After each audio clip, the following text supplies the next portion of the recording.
Habari yako mtazamaji wangu wa kipindi chetu cha siasa ya ulimwengu, karibu tena kwa wakati mwingine wa mwendelezo wa kipindi chetu, kipindi ambacho kinakujia kwa udhamini wa Mnukwa Global Visa Consultants.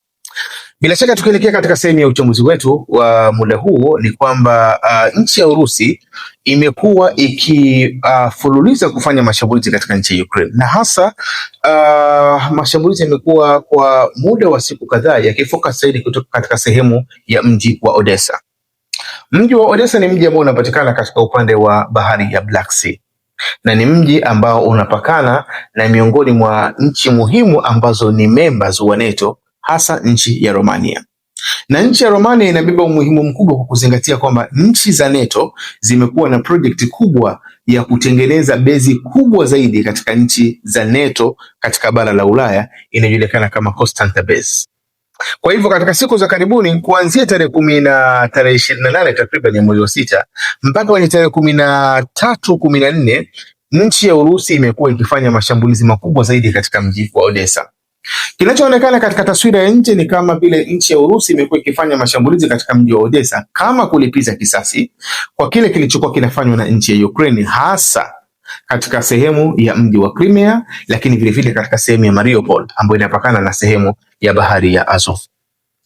Lakini tukiangalia kwa ndani, tunachokiona ni kwamba ni juhudi ya nchi ya Urusi kujaribu kukata mnyororo wa usambazaji wa silaha kutoka katika nchi za NATO, kwa kuzingatia nchi za NATO zimekuwa na utaratibu wa muda hivi sasa kuleta silaha kuelekea katika nchi ya Romania, kwa kuzingatia kwamba silaha kutoka katika nchi ya Romania na vifaa vingine kutoka katika nchi ya Romania kuelekea katika nchi ya Ukraine inakuwa ni rahisi zaidi, kwa kuzingatia kwamba baina ya nchi ya Ukraine na sehemu ya Romania kuna sehemu ya mapito ya mto unaojulikana kama mto Danube, na katika sehemu ya mto Danube manake kuna sehemu ya bandari ndogo inayojulikana kama bandari ya Izmail ya nchi ya Ukraine. Kwa hivyo ina maana kutoka katika bandari ya Izmail inakuwa ni rahisi kwa aidha kusafirisha vifaa pamoja na silaha kupitia katika barabara ya kawaida, kwa maana kwa njia ya lami, au kwa njia ya pili kupitia katika sehemu ya bahari kuelekea katika sehemu ya bandari kama ya Odessa yenyewe, lakini vile vile kuelekea katika bandari kama ya Chernomorsk ambayo ni sehemu kama ya backup ya bandari ya Odessa. Kwa hivyo kinachoonekana ni kwamba nchi ya Urusi imejaribu kufanya movement kubwa ya kuhakikisha kwamba hii supply line yote inakwenda kuwa disturbed, inakwenda kuharibika. Na ndio maana inaonekana kwamba sehemu ya mashambulizi yao kwanza wamekuwa wakishambulia katika sehemu ya vifaa vyote vinavyopatikana katika upande wa bahari, kwa maana kwamba kama kuna sehemu ya zile feri za kusafirisha watu ambazo nchi ya Ukraine waliamua kuzibadilisha kuwa ni sehemu ya kurushia drone, lakini vile vile kama kuna meli wamekuwa wakifanya mashambulizi katika meli ambazo zinapatikana katika upande wa Black Sea, lakini vile vile wamekuwa wakifanya mashambulizi katika sehemu za kuhifadhia mafuta ambazo zinapatikana katika sehemu ya bandari husika, lakini vile vile wamekuwa fanya mashambulizi katika sehemu ya ghala za kuhifadhia silaha ambazo zinaaminika ziko katika sehemu ya pwani husika. Lakini vile vile ukiachilia mbali hapo, wamekuwa wakishambulia zaidi hata ndani ya mji wa Odessa. Nini matokeo ya mashambulizi haya katika mji wa Odessa?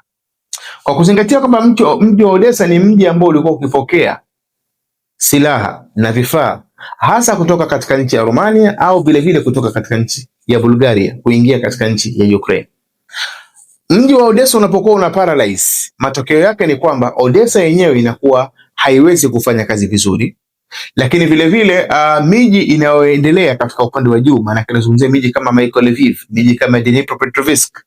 miji ambayo kwa upande mmoja au mwingine ilikuwa ikitoa support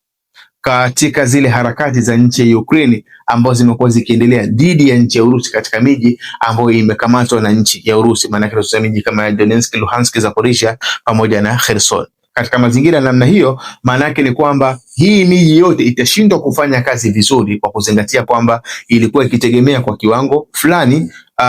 supply ya vifaa pamoja na silaha kutokea katika mji wa Odessa. Hilo maana yake linatoa fursa au litakuwa linafanya wepesi kwa kiwango fulani wa nchi ya Urusi kuweza kutimiza malengo yake ya Novorossiya, kwa sababu nchi ya Urusi lengo lake ni kukamata eneo linalojulikana kama ilo Novorossiya. Na kizungumzia eneo la Novorossiya, maana yake nazungumzia miji kama Donetsk, Luhansk, Zaporizhia, Kherson, Dnipropetrovsk, Mykolaiv pamoja na Odessa yenyewe. Lakini pamoja na miji hiyo ndio sehemu ya project ya nchi ya Urusi, lakini kuna miji ya juu ambayo imechukuliwa, hasa mji wa Kharkiv ambao umechukuliwa kwa sababu ya kuweza kulinda sehemu ya miji kama Donetsk na Luhansk, lakini vile vile kuweza kulinda miji ya ndani ya nchi ya Urusi, manake katika sehemu kama za Belgorod na mfano wake, au sehemu kama za kule Kursk region. Kwa inaonekana kwamba nchi ya Urusi ile project yake maana yake wameextend kidogo kwenda katika sehemu kama ya Kharkiv, kusogea mpaka katika sehemu za Sumi ili kuweza kutengeneza kama buffer zone ya miji vile vile ya ndani, lakini kwa hii miji ambayo inapatikana katika ile project ya katika ile eneo linalojulikana kama eneo la Novorossiya. Kwa ina maana katika mazingira namna hiyo, maana yake kunaweka wepesi katika ile project kuweza kukamilika. Lakini vile vile kwa kuzingatia kwamba sehemu kama ya Crimea na sehemu kama ya ile sehemu ya bahari ya Azov, maeneo ya pale kama ya Mariupol, maana yake yalikuwa akipata mashambulizi kutoka katika sehemu ya mji wa Odessa au katika pwani za mji wa Odessa. Katika mazingira namna hiyo, maana yake ni kwamba nchi ya Urusi inaonekana kama imejaribu kutengeneza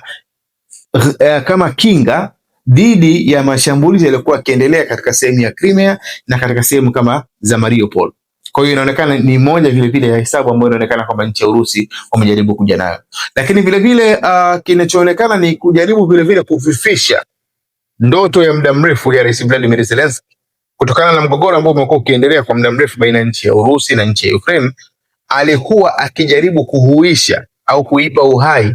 ideology ya nchi ya Ukraine kuweza kupigania tena kurudisha eneo lake la Crimea. Lakini kwa mazingira ambayo yamekuwa yakiendelea hivi sasa ya nchi ya Urusi kuweza kufanya mashambulizi makubwa, tena mashambulizi ambayo yamekuwa ni endelevu katika mji wa Donetsk, maana yake ni kwamba ni kujaribu kufifisha rasmi ndoto ya nchi ya Ukraine kuhusiana na issue ya Crimea. Lakini matokeo ya mwisho ya hili ambalo limefanywa na nchi ya Urusi, kwanza kabisa, iwapo project ya ile ya Novorossiya itakuja kufanikiwa, especially kushika sehemu kama za miji kama hiyo Odessa yenyewe, tafsiri yake itakuwa ni kwamba nchi ya Urusi itakuwa ni nchi ambayo ina eneo kubwa, yani manake miongoni mwa nchi ambazo zitakuwa na maeneo makubwa katika sehemu ya bahari ya Black Sea, manake itakuwa ni nchi ya Urusi na nchi ya Uturuki. Lakini katika mazingira namna hiyo, maana yake ni kwamba hilo litakwenda kuzorotesha, kama hivi sasa ambavyo linavyoweza kuendelea kuzorotesha uwezo wa nchi ya Ukraine kuweza kuuza, kwa maana ya kusupply kile ambacho kinachozalishwa ndani ya nchi ya Ukraine, na hasa nazungumzia biashara ya ngano ambayo kwa kiwango kikubwa imekuwa ikipita katika bahari ya Black Sea kupitia katika zile bandari kama bandari ya Odessa, kuweza kusafirisha kuelekea katika bahari ya Mediterranean, kwa sababu kuna njia ambayo unaweza kupita katika bahari kama ya Marmara ukaingia katika sehemu za Uturuki, ukavuka ukaingia katika bahari ya Mediterranean ukaelekea katika nchi za kusini mwa Ulaya. Haya yote yanawezekana iwapo ile sehemu ya bandari ya Odessa inakuwa inafanya kazi. Lakini kwa mazingira yaliyoko hivi sasa, maana yake ni kwamba hata biashara ile ya nchi ya Ukraine ambayo ni biashara inayoingizia fedha nyingi, hasa biashara ya ngano,